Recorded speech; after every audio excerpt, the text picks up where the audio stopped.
आनंद सुतार म्हणजे त्याला 1-2 रन्स काढता येत नाही, तो 4 आणि 6 मारतो.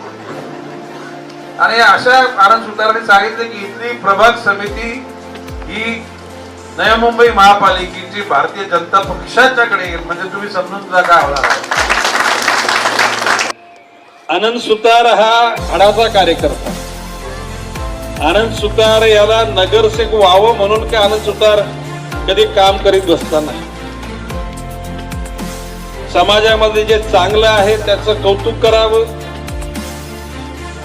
जे नडले अडलेले असतील त्यांना मदतीचा हात द्यावा, दुःखी लोकांच्या डोळ्यातील अश्रू पुसावेत आणि जगण्याकरता त्यांना धीर द्यावा, अशा विचारसरणीचा एक या परिसरातील नेता आणि माझ्या बरोबर सुमारे साधारणपणे 35 वर्षापूर्वी समाजसेवेची सुरुवात केली. 35 वर्षापूर्वी